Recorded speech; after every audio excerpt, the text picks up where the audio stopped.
All right. What's up, guys? It's been a while, I feel like, since Kareem and I were live. Oh my gosh, we're switched. Look at that. There we go. Okay, now we got it right. Second time. Welcome back to another episode of Birds on the Farm. We have missed streaming live. We're doing a lot of pre-recorded stuff. We've got a really fun episode today. We're going to be going through some awards, breaking down some of the best performances this year. Obviously, the Cardinals aren't in the playoffs. We're keeping it positive here on Birds on the Farm. So, yeah, I mean, we can just get right into this. We put out some polls. You guys voted. So we'll go through and we'll say who won. And then if we disagree maybe a little bit, we'll throw in our picks as well, the Birds on the Farm awards show. So let's just get started right away. This is going to be a really fun episode. Kareem, what's our first category today? Hitter of the year. All right. Now, I think this is the toughest category. So many good candidates. And it was just a great year for the farm system overall. So to see guys like JJ, Raniel on this list, even someone like a Daniel Ortiz, who 16th round pick last year. I mean, you couldn't have expected that guy to jump into a top three for hitter of the year in the organization. So those are our three candidates, but plenty of other guys who are deserving. Obviously, Joshua Baez, breakout season for him. But we got to just make one selection here. Who you going with, Sandy? Well, I mean, when I voted for Raniel Rodriguez, and I know JJ had a phenomenal year, but it just felt like the season Raniel had was so special, especially once we started getting some of the StatCast metrics. It was unbelievable. It was almost a perfect profile, and to do so at the lower levels and show this kind of ceiling at the lower levels, it's something the Cardinals haven't found in a long time. And it's something that got me really amped up as the season went on. I know we were ahead of most people. We were, on the Raniel train before most people, and that makes sense, right? We're plugged into the system. We're also fans, but it feels like he started to get the respect he deserved around the league as well at the end. And then you had, outlets and individuals starting to rank him in their top 30, 25 even. So it was a lot of fun to follow his season. And I know JJ was great, and we'll get to that too, but to come in with the lack of pedigree that Raniel did and to perform like this at such a young age, to be so advanced, it was very special. Yeah. Raniel put up some incredible stats out in the DSL, but you can't just expect those guys to jump into full season ball and instantly become, some of the top prospects in the game, and especially with the Cardinals organization. I mean, when was the last time we saw that an international player, dominating in the DSL? We've seen that before. I mean, Malcolm Nunez, come on. That's like the poster boy. Triple crown. And then, he had some good seasons, but hasn't really put together a major league career. But man, Raniel, I did not expect this out of him. I knew he was a really talented guy. And, after that campaign in the DSL, a lot of prospect evaluators, had their eyes on him as someone that could, potentially be a top 100 guy. And we really saw that come to fruition this year. And, that was awesome, to see the Cardinals land a high upside kind of bat with the Raniel Rodriguez, him able to have this kind of success already as an 18-year-old in full season ball. Is he the best power prospect in the organization since Oscar Taveras? Would you even call Oscar Taveras a power? I feel like he was more of a hit over. He had a lot of power, but Taveras was an everything prospect. Like, I mean, they talk about him so much even today. I mean, he was such a special prospect. But yeah, I mean, I don't really know. Maybe you can make an argument for like a Nolan Gorman, even though we haven't really seen him put it totally together at the big league level. I mean, as a prospect, it was pretty awesome. But I think Nolan Gorman definitely comes to mind as someone that had that in-game power, hits the ball in the air a lot, barrels it a ton. But we haven't really seen a lot of prospects come through the system that have this kind of power already at this age.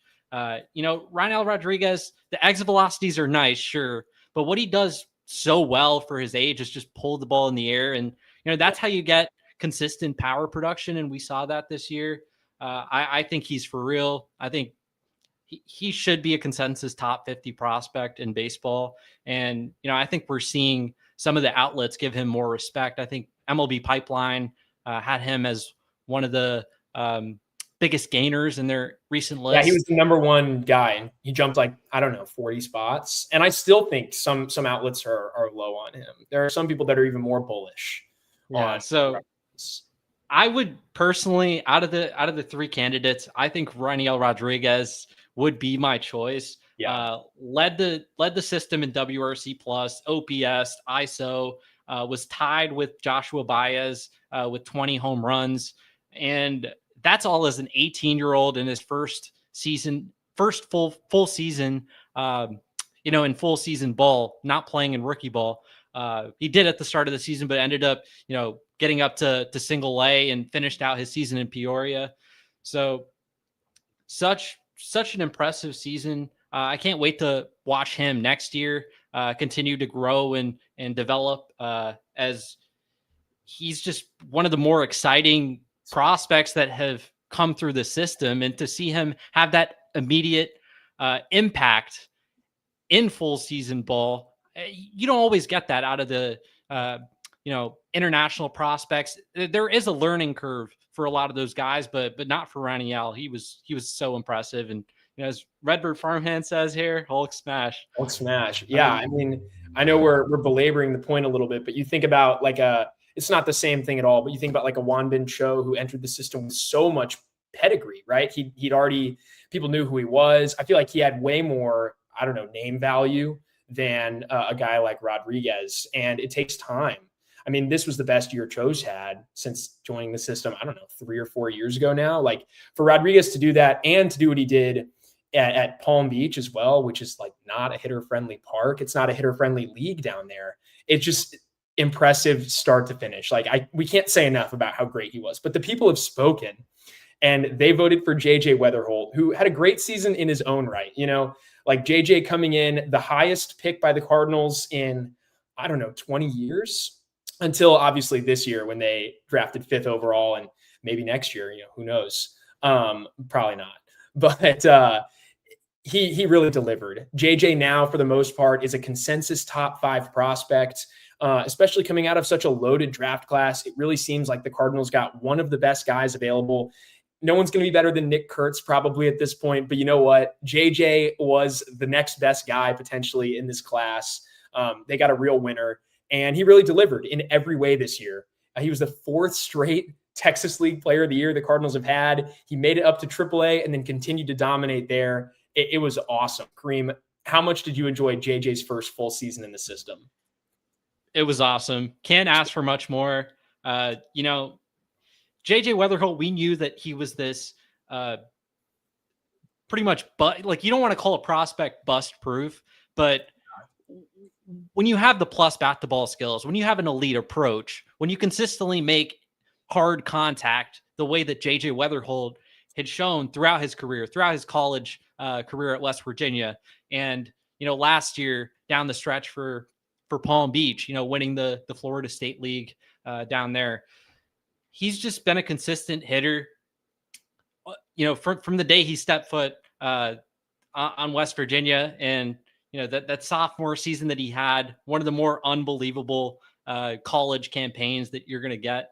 And the Cardinals were lucky to be able to snag him in the 7th, with the 7th overall pick, due to some of the hamstring issues that he dealt with in his junior season. But yeah, I can't wait to watch JJ next year. I think JJ Weatherholt's going to be a big leaguer for a long time. I think some fans should temper their expectations a little bit. I don't know if we can expect this guy to jump in and be an instant, all-star player, every year. I think that as long as JJ Weatherholt's going to be a productive player for you for many years, I think that's a win. But yeah, it can't be more. I couldn't be more excited to get a name like this.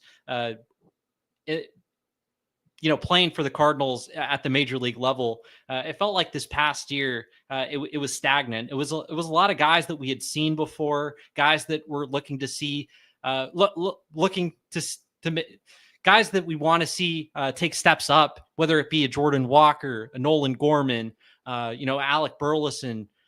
but those are guys that we had seen in prior years. We didn't really get that. Maybe in the bullpen with someone like a Matt Swanson, Riley O'Brien. At the end of the year, Jimmy Crooks, we saw him a little bit, but we didn't have like a top prospect debut for this team, not even like a Quinn Matthews, who entering the season, if you told me he wouldn't have debuted in 2025, I would have called you crazy. But I know, it was unbelievable. But yeah, it'll be really exciting. I think it'll be sooner rather than later. I think early in the season, potentially even opening day. We'll see what happens.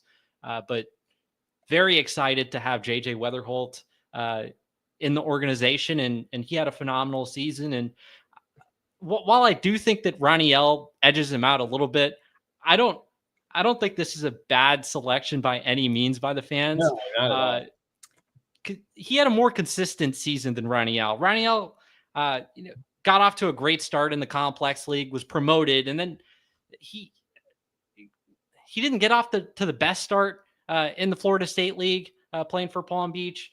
Over his first 59 plate appearances, he slashed 161, 203, 304. So there was a little bit of a rough patch in there, but after that, he had close to 170 WRC plus with more walks than strikeouts. It's ridiculous. Just video games.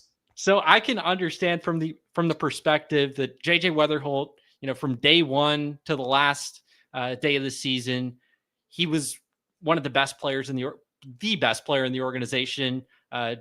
Didn't really have any rough patches throughout the season. Was just a steady ball player, and I think that's what we're hoping for at the major league level. Someone that's going to be able to be as consistent as possible. Yeah, I mean, you're right. It's really exciting to have a guy like JJ Weatherholt in a year where the Cardinals preached runway, and they preached all this like, oh, let the young kids play. It's strange that only meant guys that had already been at the big league level for, I don't know, between 2 and 4 years, right? Like that was a really strange thing. But you're right. Next year and in the future, we're going to get back to bringing up impact talent mid-season. And it's just way more fun that way. It's way more fun to look ahead towards debuts and celebrate guys graduating the system. It's something that Cardinals fans are really used to in the 2010s. And it's something that as the team looks to get back on track, we're going to see more of. I don't want to take away anything from Daniel Ortiz as well and the season he had. I know we haven't mentioned him and we do have to move on. But this is the biggest award. I would say this is like the equivalent of the organizational MVP award. So it's okay to spend a little time on it.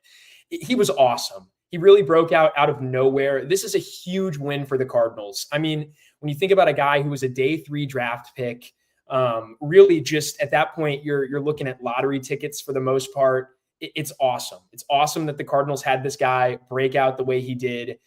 And especially once he really got going in May, he never looked back. He ended up with over those 337 plate appearances to finish out the season, a 176 WRC plus, OPSing 975. That is ridiculous numbers that this guy put up between A and high A. If there's anything you want to say about Ortiz before we move on, please do. Feel free. He deserves his flowers as well. Yeah, I think there's another category that he might be nominated for or got close at least. So yeah. I think we can touch on him a little bit more when we get to that category, Newcomer of the Year.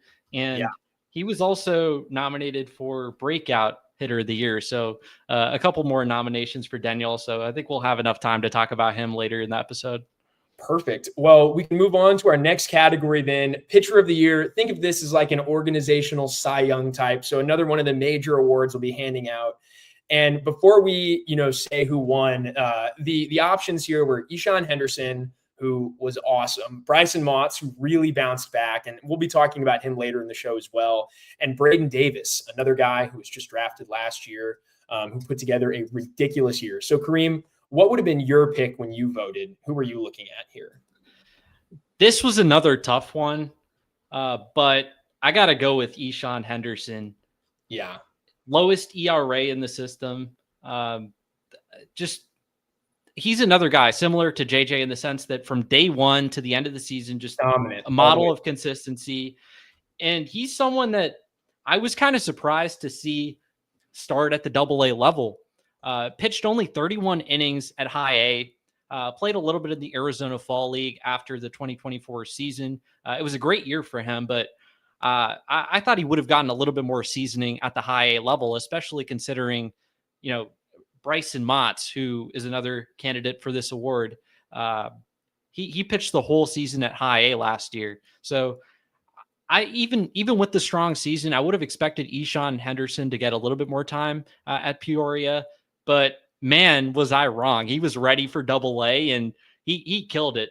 2.59 ERA, 3.16 FIP, 132 innings.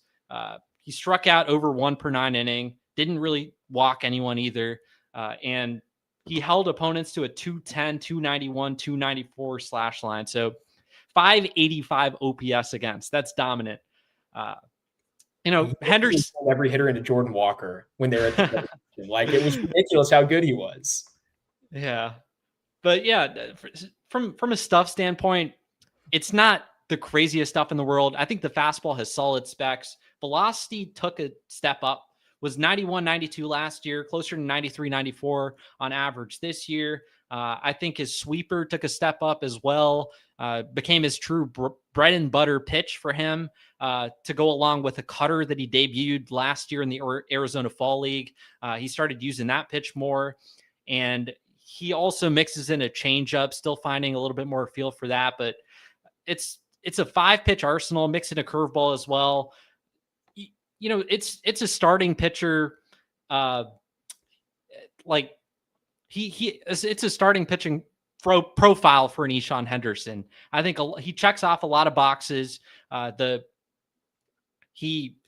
fastball is solid. It's not a plus pitch, but I think it, especially if you're going to compare him to some of the other Cardinals arms that have fizzled out when they've gotten to the AAA level, I think he has a better fastball than some of those names. And the sweeper is a solid offering as well. I think this year he really worked with those 2 pitches primarily, but also mixes in cutter, curveball, changeup. But yeah, I think that Henderson is someone that I'll be eyeing next year. I imagine he will be in the AAA rotation. And always curious to see what a pitcher's specs end up translating to the AAA level with the major league ball. I think we'll have a better idea of the kind of arm that Ishan Henderson could end up becoming at the major league level, just based on some of the specs and how he performs against that competition. But it was an impressive season. I think he's a borderline top 10 prospect in the organization, and it was a big year for him. Yeah, and especially like your point about how aggressive the Cardinals were with him, that stuck out to me early in the season as well. And Steve here says Ishan is 23, needs to be moved up. And I think the Cardinals saw that. I think that's a big part of the reason why he started the year at Double-A. And I think, look, if he pitches again this way next year, if he adjusts well to the AAA level, the major league ball, this is a guy you could see factor into the Cardinals' plans sooner rather than later. They've already shown a willingness to be aggressive with him.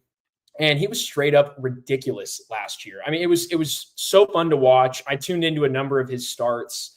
It was a great thing to do when the big league club was letting me down. Go check out your favorite prospects, and it was a little more fun. But yeah, you're right. He just was great start to finish. He got off to such a great start, and he never slowed down. That 25.2% K rate, I believe, would have ranked second on the major league roster among starters. This is a guy that, again, like with Rynel, this is a huge win for the organization. To have a guy break out like this and really show you that he's capable of pitching in a big league rotation at some point in the near future. This is the kind of prospect the Cardinals have to hit on, right? Like, if they want to get back to being a true contender, they need a bunch of Ishan Hendersons, right? They need guys that can actually come up and cover innings, because the best we've seen the system produce in, I don't know, 5 or 6 years is Dakota Hudson. And it has to be better. And this is the start of it being better. So it was awesome to see. It was awesome to see him stay healthy through the year, really put out a ton of volume.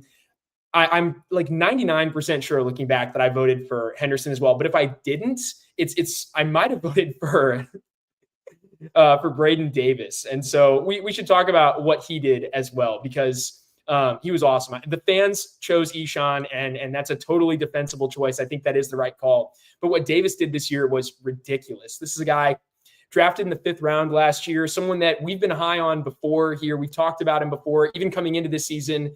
I know we mentioned him as a guy to watch, and it was awesome, again, start to finish. He put up video game numbers, a ridiculous 33% or 33.8% strikeout rate. The walks were a little much, but when you're inducing, whiffs at that rate, you're putting guys away without even putting the ball in play like that. It's ridiculous, especially in your first full year in the system. He's electric. He was so much fun to watch. So, I mean, what did you think about the season he had, and how do you think they could handle him moving forward as well? If this award wasn't pitcher of the year and instead like the most dominant pitcher it's gotta of the year, I think it's got to be Braden Davis, just because of that strikeout stuff. And I know the walks might have been an issue, 16.6% walk rate. You don't want to see that. You want to see the walks a little bit more in check at least, but 33.8% strikeout rate. Led Cardinals minor leaguers in strikeouts, 11th in minor league baseball. So this guy was just a strikeout monster. And only 110 innings too. Only 110 guys innings. that put up way more volume than him, and he still finished 11th on that list. Yeah, crazy. And yeah, we knew coming out of the draft, the bread and butter for him was going to be that copycat changeup, and it manifested into some crazy results, especially, down at the single A level. We have the pitch data down there, 55.5% whiff rate on the changeup, and he was using it, he's pretty much using it as his primary pitch. So Braden Davis, the changeup is unreal. One of the best changeups in the Cardinals system. And the Cardinals have a lot of good changeups, whether it be Braden Davis, Luis Gastelum. They just added Cade Crosland, Quinn Matthews, one of the better changeups, Tink Hence when he's healthy. So a lot of good changeups. Even Chenwei Lin, who's pitching over in the Arizona Fall League. So yeah, Braden Davis, I think, what stands out to me the most about him is just that changeup. But I thought that he, made some improvements to his breaking stuff. Specifically, the cutter, slider more of a downer shape. It's almost like a shorter curveball, honestly. -5 inches of induced vertical break at 82, and then the cutter 85 with 5 inches and pretty much 0 horizontal. So I think the Cardinals did a better job at just, helping out those pitches, getting them a little bit closer or getting them a little bit off of each other in terms of movement profile and making them more unique pitches in their arsenal that have, more of a difference between movement profiles. So I think, they did a great job with that. I thought his slider in particular, like the downer shape at 82, I think that was his, best off-speed pitch aside from just the changeup. And, he found a lot of success with that, especially against left-handed bats. As he didn't throw his changeup a whole lot against lefties, more of a right-handed neutralizer. But he's a guy, fastball is a really good shape, 17.5 inches of induced vertical break from a 5.5 release, really efficient. Velocity does leave something to be desired. It did tick up from 91.6 last year to 92.4, and he did hit 97 miles an hour. So I was about to bring that up. Yeah, I mean, it was nice to see him start to, empty the tank out a little bit there. Yeah, so hopefully we can see the velocity continue to trend up like some of these other lefties in the organization. As we talked about, Eshawn Henderson went up from 91, 92 range in 2024 to 93, 94 this season. And same thing with Bryson Motts. He was closer to 92, but by the end of the season, he was sitting in the mid 90s. So if we can see that sort of velocity ascent with Braden Davis, with the kind of secondary stuff that he already has, and the plus fastball shape, I mean, that's really tantalizing stuff to a pitcher that already has so much strikeout dominance, albeit at the lower levels. Yeah, if Braden Davis was sitting 95, like that would be a very scary profile for teams not named the St. Louis Cardinals. But yeah, awesome stuff. It was great to see him tick up just a little bit there. And look, I think what it showed me at least is, at the very least, this guy's got the stuff to profile as a dominant reliever someday, right? Like, and that's a thing we've emphasized on this show. At the very least, by targeting these high upside arms, the Cardinals are finding guys that can sit at the back of a bullpen and do damage for you that way. So it's great to see that. Moving to our next award here, this is the reliever of the year. We've got a couple of very deserving guys here. So they are Michael Watson, Andre Granillo, and Luis Gastelum. I know, Kareem, that's your guy. I know that's who you want to talk about. I'm sure you voted for him. So tell us about the season Gastelum had, because he delivered on all of the things you promised last offseason. Yeah, it was a rough start, but throughout the season, we saw the strikeout ability. We saw and he didn't allow any walks. There was some BABIP, allowed. I wouldn't even say bad luck. I think a little bit at the start of the season, but I think Gastelum's not going to be a guy that's going to be, producing, solid BABIP numbers. I think that when you have a pitcher that's change up reliant as much as he is, I think that there is going to be some, he is going to allow a lot of line drives, but yeah, like I think that the strikeouts were still there, walks were still there. And by the end of the year, I mean, from July 1st to the end of the season, it was a 2.81 ERA. So seeing some of the positive regression with the ERA, ended up with a 4.02 ERA, which, definitely higher than what he had produced as breakout 2024 season. But when you're striking out that many guys and limiting the walks, I mean, you're going to be a good pitcher. And yeah, I mean, he's striking out 35% of batters and only walking like 6.5%. The expected numbers were much better than what you saw. I mean, the small sample size did hurt him a little bit there. Yeah, 2.19 FIP compared to a 4.02 ERA. But yeah, like change-up dominant pitcher, negative 2 inches of induced vertical break, 15 inches of arm side run. Last year at a 57% whiff rate. So can't wait to see that change-up in action at the major league level. I have him ranked as, my top relief pitching prospect in the organization still. And eager to watch him start the season in AAA and, hopefully get a crack at the major leagues, because, the Cardinals have been, pumping out a lot of best relievers recently. It's the best. And I think he might be the next guy in line.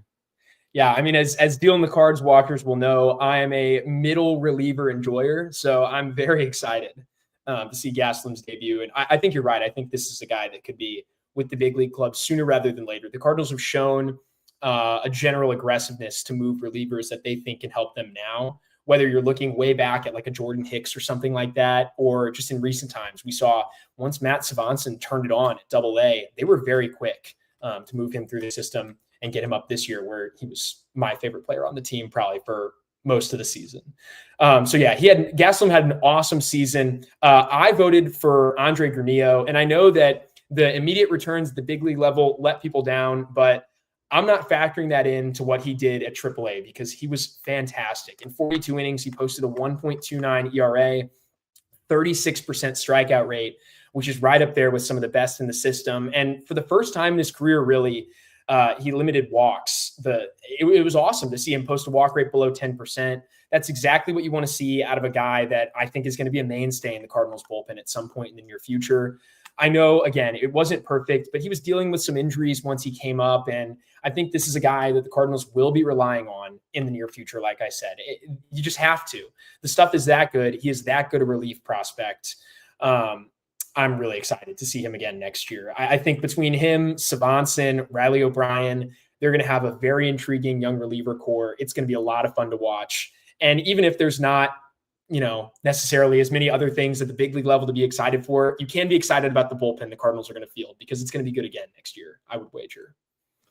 Yeah, Gastelum won the fan vote, but I think Granillo would have been my pick for relief pitcher of the year. Obviously, this is just counting the minor leagues, but hey, I mean, he made a major league debut. I don't know if we can count that against him, but it was cool to see that.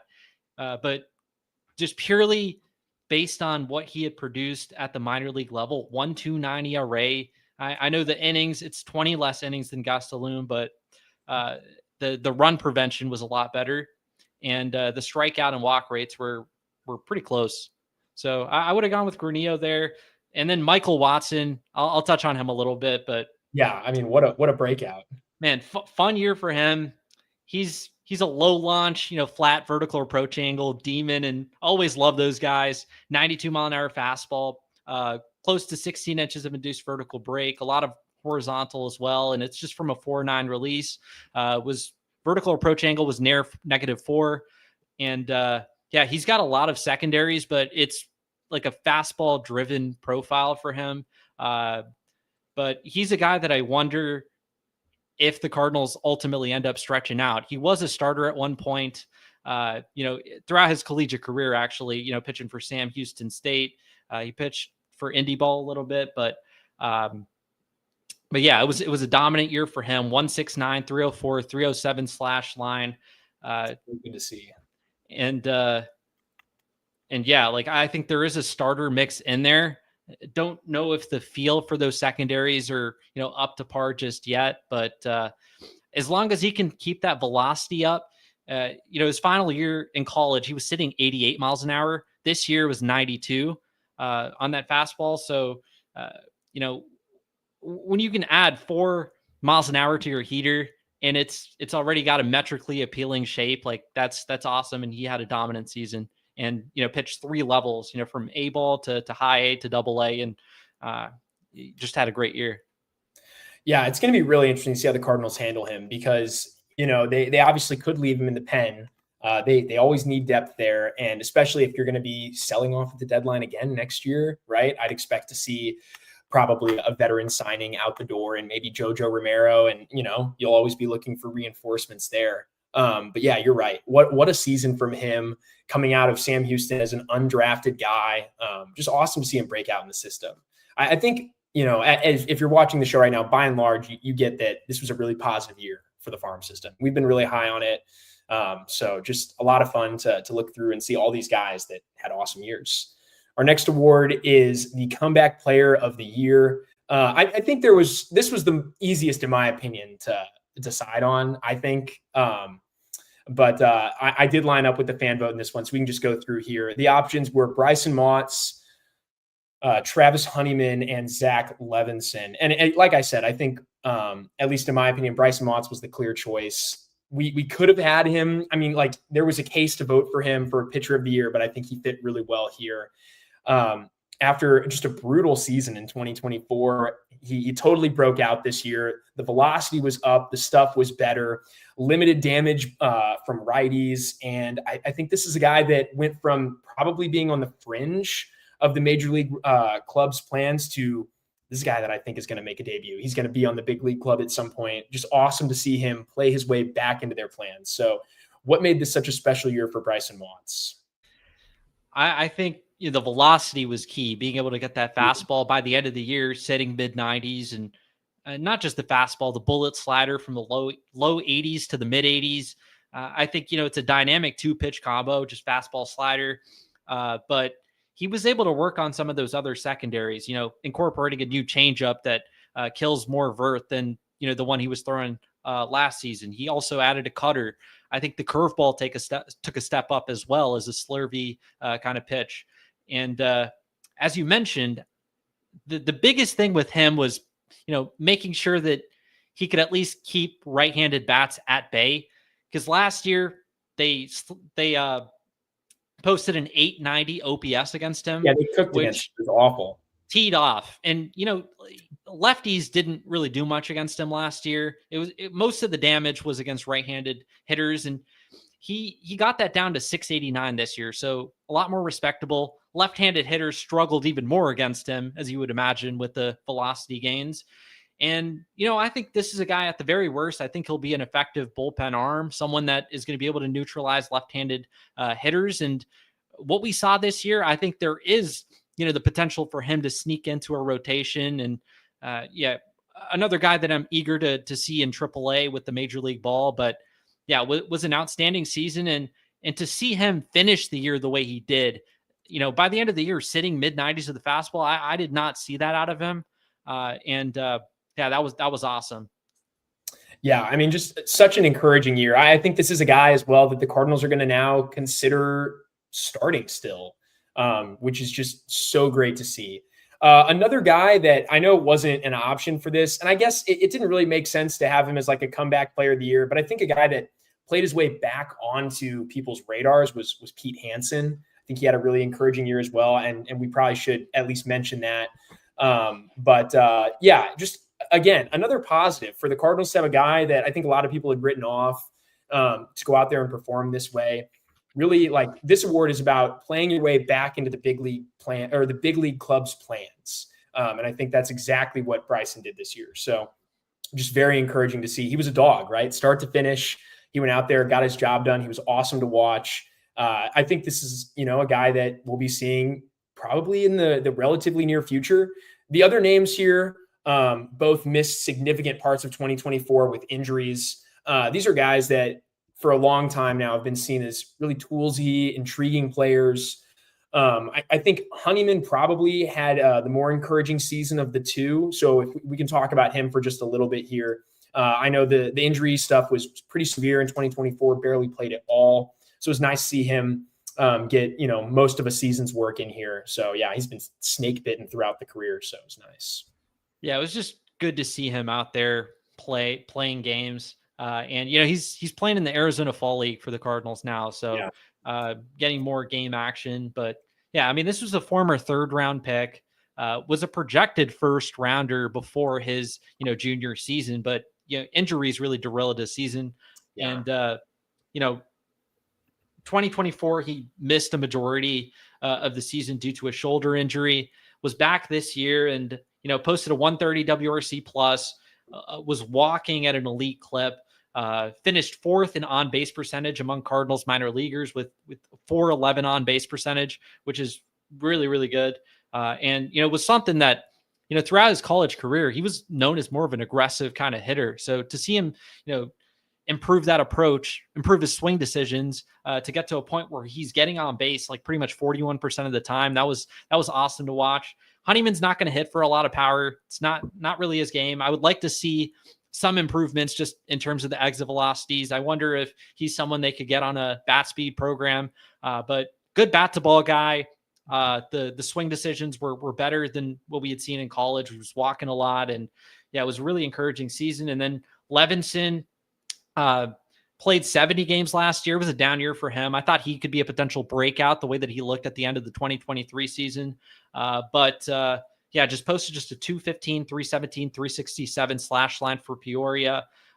But rebounded this year with a 122 WRC plus in between Peoria and Springfield. And he really played well down the stretch for Springfield and, helped them win the Texas League. Yeah. So that was fun to see, and definitely a couple names that should be mentioned in here for a different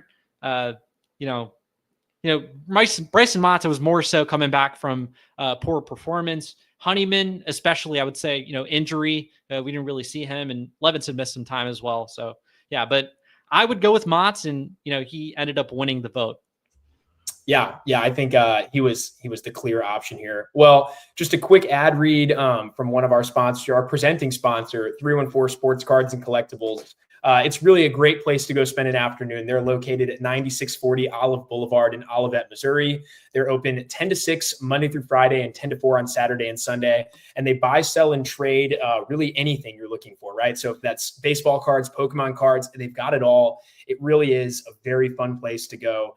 Andrew's in the chat here. He loves going to 314. He spends way too much money there, but he has a lot of fun doing it. I know he's shown something off to us. I don't know if he's shown it on Dealing the Cards off the top of my head. I don't remember, but he has acquired what he would consider a grail of a card. So that's very exciting. So that's a fun place to go. Check him out. Devin is really cool, and he's got everything from, local players, whether you're looking for that Eric Fetty or Irving Lopez card, to stars around the league if you're looking for that Shohei Ohtani card. So it's a really fun place to go. All right. As we get through here, we've got a couple quicker awards. I would say we've done the big ones now. I I guess we'll go to the Organizational Rookie of the Year award. So this is the Newcomer of the Year. This can include recent draftees, recent international signings. I guess it could have included guys the Cardinals had traded for. But even though there were some exciting names, for the most part, each of these three guys were not that. So the options here were Daniel Ortiz, and I think Daniel would have been my pick. Braden Davis, also, we've talked about him. We've talked about both these guys, fantastic years. But I think it was a little bit of a surprise. Sebastian Dos Santos, who had an incredible year in the DSL, ended up winning this vote. And I know we've talked about the other two, but gosh, what an exciting year from Dos Santos. Capturing the fan vote, good for him. Kareem, who is this guy? Andrew was in the chat earlier, said he's never heard of him. I don't know how you haven't heard of Dos Santos. The year he put together was awesome. So tell us a little bit more about what he did. Yeah, it was an awesome year for him. Age 17 year, first year in the organization, as the Newcomer of the Year award winner. He's someone the Cardinals signed out of Venezuela. Didn't know too much about him, but when you're able to put these sort of numbers in your first season, I don't care if it's in the DSL. I mean, we just saw Rainel Rodriguez come out of the DSL, and I'm feeling more optimistic about DSL prospects. And I mean, he was the most impressive DSL player for the Cardinals this past year, especially be able to do it in his first season down there. So we'll see if he's playing stateside. I wonder if he gets a look at the Florida Complex League, like Rainel did, this past year after a dominant campaign in the DSL. But 17, it's unbelievable. But yeah, 1 OPS for him, 164 WRC plus. He walked more than he struck out. There was a lot of power production. I think his ISO was second in the Cardinals minor leagues, only behind Rainel Rodriguez. So it was an incredible season for Sebastian Dos Santos. I don't know if I would have gone with him personally, just because there are a couple more. There are a couple of names that played full season ball that, Dos Santos only had 166 plate appearances. What he was able to do with those plate appearances was unbelievable. But if I was to, select my winner, I'd probably go with Daniel Ortiz. But yeah, I can't wait to watch Dos Santos next year and, see if he's able to keep this up. Because, Rainel last year, I wasn't expecting him to put together the kind of season that he did. And Dos Santos's numbers, while not quite at the level of Rainel's last year in the Dominican Summer League, they were stellar. Yeah, sky high. It was very fun to watch him this year, to monitor that. And again, at 17, that's ridiculous. This guy was born in like 2008. That's unbelievable. Okay, as we move into another award here, this is Breakout Pitcher of the Year. Our pick was Braden Davis. I believe he was probably your pick. He was my pick. He did win the fan vote. But there were some other guys as well. Cade Winquest was an option, and so was Hansel Rincon. It was just a very positive year. I know Rincon wasn't really on, I know he wasn't on your radar coming the year. He wasn't on mine. We talked about him a little bit before. He'd shown some semi-interesting stuff in the past, but he really did break out this year. Pitched to a 3.92 ERA over 96 innings, 3.29 FIP. Ran that strikeout rate up to about 27%. Limited walks at an elite rate, honestly, 7% walk rate. So that was great to see. Yeah, just again, a very solid year for pitching throughout the system. I know we've talked about these guys. Braden Davis, though, the clear winner. Video game numbers, again, probably the most dominant pitcher in the system. I think that's fair to say. It was just awesome. His changeup is unbelievable. But we have to talk about this next guy, our breakout hitter of the year. Again, Ortiz was an option here. So was Nathan Church, who did make a debut. You could argue that he probably was the most exciting prospect to debut this year, which that's an interesting thing for the Cardinals to, but the pick here, and this is who I voted for, as awesome as Ortiz was, it's Josh Baez, who honestly, like you could have said this guy in some ways is a comeback player of the year too, just because of, it really felt like he had played his way out of the system at this point. I believe he was a second round pick, right? Yeah. Came in with lots of pedigree, a prep player that the Cardinals invested a lot of money in, quite frankly. A guy that we've dreamt on for years and just really hadn't shown anything. All he'd shown was an ability to swing and miss.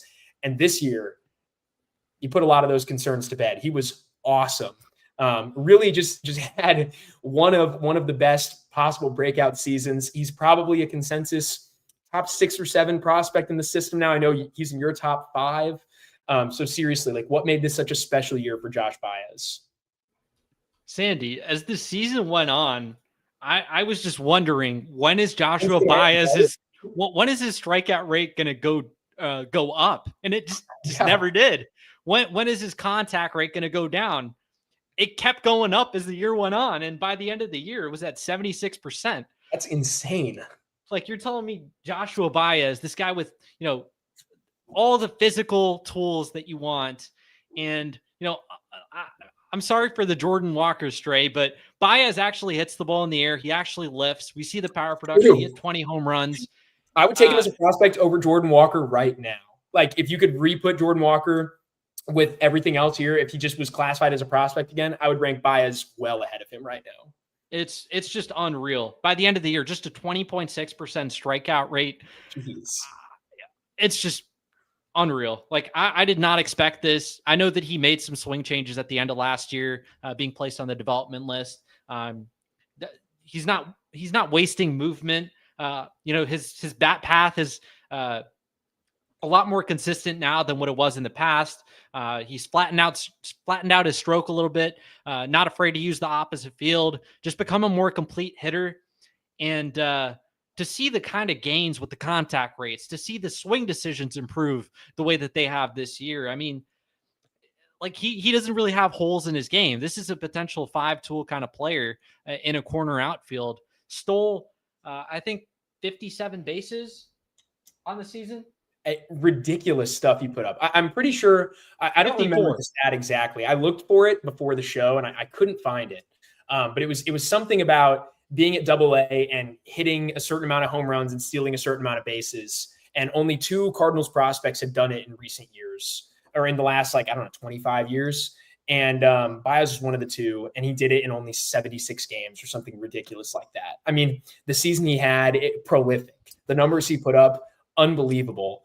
And this is a guy that, honestly, I know there are still concerns about the contact rates. There's still concerns about swing and miss, but with the power the way it is, he's also, one of the fastest players in the system. He's got great baseball instincts, right? He's well above, profiles to be well above average in the field potentially. This is a guy that I think now, I went from thinking he probably was not going to play in the bigs to this guy's going to make a big league debut at some point. He's going to reach the big league level, which is just beyond exciting for him as a player and for us as fans. Just an amazing season. And, I didn't even have Baez inside my preseason top 30. Insane. And, he's jumped into the top 5 in the system, my 5th overall prospect now. Just an outstanding season. I think he should be getting more top 100 consideration. I do think that if I was, coming up with top 100 lists, I think he would be on mine, at least on the back end, especially the way he was able to finish the year and end up with just a, 20.6% strikeout rate. When you're getting the power, when you're getting the stolen bases, he's got a cannon in right field. It's just a well-rounded player. And I think he is trending to becoming, a major league regular.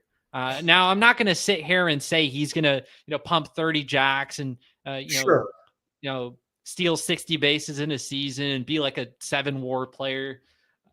But I do think that with the way that, with the season that he had, I am optimistic that Joshua Baez is going to be a big league regular.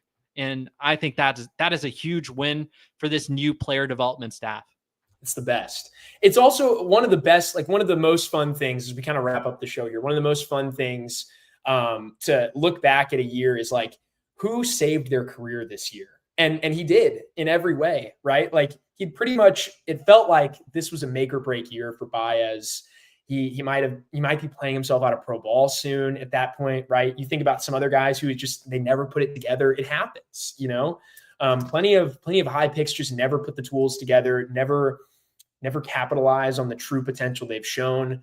And Baez saved his career this year. You can't say it enough. This is a guy who I really do believe was trending towards no longer being a member of the organization after, I don't know, if this year had looked like last year or 2 years ago, the leash would be relatively short. He'd be off the big league club's radar. And now he's planted himself firmly in the middle of their plans. I think you're right. I think this is a guy that they're relying on at some point now to contribute. And they really do see him as a member of their outfield at some point, which it's just so awesome to see. Like, so happy for him. Guys like Bryson Motts as well that played their way back into the big league club's plans. It's one of the best parts when you look back at a year and think about how great the season was for those guys.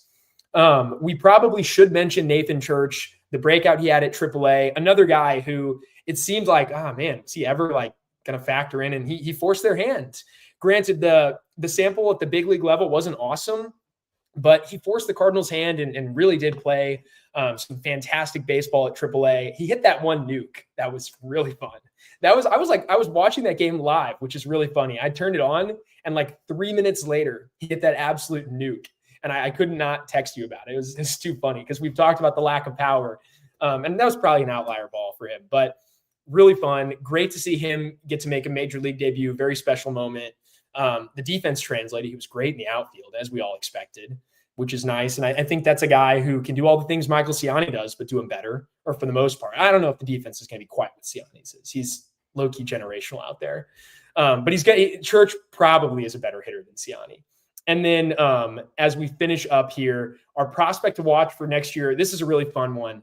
I'm trying to remember who I voted for. I'm pretty sure I voted for the guy that the fan vote won. So that'd be Tanner Franklin. But the other options here were Frank Ellisalt and Brian Holiday.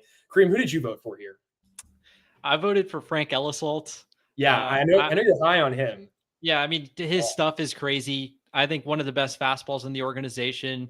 Really low slot, and he's still able to just get carry on the pitch, and reminds me a little bit of Brian Wu in that sense. And it's a depthy arsenal. Gyro, slider, sweeper, changeup, cutter. Like, I think there is a lot of potential. Yeah, he's got the pitches. He hasn't been stretched out yet to the point like he's going 5-6 innings. So interested to see what that's like. I don't know if this is going to be a Tink Hen situation where this guy just can't pitch longer outings. But at the very worst, I think he could be a fun bullpen piece potentially. But eager to see him stretched out and just use that stuff as a starter, because that there's a lot of potential in there if he does end up working as a starter. And then Tanner Franklin, I think he was close for me. It was between Ellisalt and Franklin ultimately. Yeah. But yeah, I think this is a true breakout for Tanner Franklin. I know he had a solid season for Tennessee, but was used as a reliever. The Cardinals are going to be, stretching him out and starting him next year. And fun pick. Much like Ellisalt, the stuff is really tantalizing. Tanner Franklin's gotten up to 102 miles an hour. The fastball has good metrics. It's not just velocity. The shape is very, very good. Gets carry. It's a lower than average release. The secondaries are still a work in progress. He's got a sweeper, a cutter, a changeup. I wonder if they add a curveball or another pitch to help him turn over lineups out of the rotation. But yeah, I think it was between Ellisalt and Franklin ultimately for me. But yeah, I think the fans ended up making good selection with Tanner Franklin. I don't blame that pick. And then Brian Holiday, we can touch on him a little bit. I thought this was going to be a big year for him, 2025, but ended up missing the whole season, I think, due to elbow surgery. And hopefully he's on track to pitch next year. He's someone the Cardinals, put a lot of draft capital in, selecting him in the 3rd round. And I think he's got fun traits, another low launch pitcher, a good gyro slider. And, we've seen a lot of Cardinals pitching prospects, in the early rounds take off for them. And I think Brian Holiday might be the next guy, and eager to see him out there, pitching innings. You're muted. Oh no, you couldn't go wrong with any of these guys. All these categories. It was just such a fun year to follow the system. As we head out, I want to toss in an interesting tidbit I saw on Twitter. Fangraphs ranked the Cardinals system number 1. I think that's totally jumping the shark. I don't think that's accurate. But what I do think is that it shows you that the system is good right now. There's actual depth here. I think it's Yeah, absolutely. That's another guy totally worth watching next year. I think he might be newcomer of the year in 2026. Oh yeah. I mean, he's so toolsy. He's going to be really fun. He's going to rack up a ton of value. But yeah, it's just it's a fun system right now. It's the best it's been, I think, probably since I started seriously following it, right? It's the deepest it's been. And this new player development staff, I have way more faith in these guys than I did in the last regime. So, with the Cardinals entering a bit of a rebuild maybe, and Chaim Bloom being willing to say some things that Mo wasn't really willing to say, being willing to put out a 3 to 5 year plan, right? This is going to be really fun to monitor moving forward. And I think the system's going to produce a lot of talent. So if they have another year like this next year, you really can start to put the Cardinals in top 5 system talks. It'll be a lot of fun to watch. Is there anything you want to add before we finish up the show here? I think this is a top 10 system at the very worst. It's tough to, yeah. I don't know if I'm the one to really be able to say, where the Cardinals rank, just because I don't have the best knowledge of other team systems. Sure. I don't cover, all 30 teams like I cover the Cardinals. So there are probably a lot of prospects that, I just don't know about that should, in theory, elevate systems that, might not be the most top heavy, but they have depth and, stuff like that. So I don't know, but if we're just basing it off what their talent is and, what systems typically are, inside the top 10, I think they would be like a back end top 10.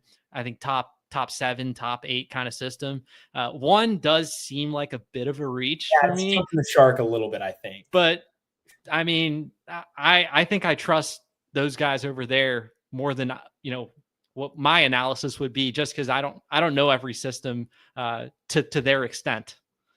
Yeah, the way Fangraphs did this was they used like an FV system, right? And so they rated like all 45 FVs the same, for example, which obviously there is more nuance within those categories. And they just stacked up how many everyone had. But yeah, this is exactly it. Fangraphs loves the depth. But we're getting to the end of this show. So thank you guys for being with us for the awards ceremony tonight. Really appreciated the fun chat interaction. And if you agree with us, if you disagree with us, feel free to comment or yell at us on Twitter, right? Be happy to respond and get that done. So thank you guys again. And it was a great stream. So we'll see you guys next time.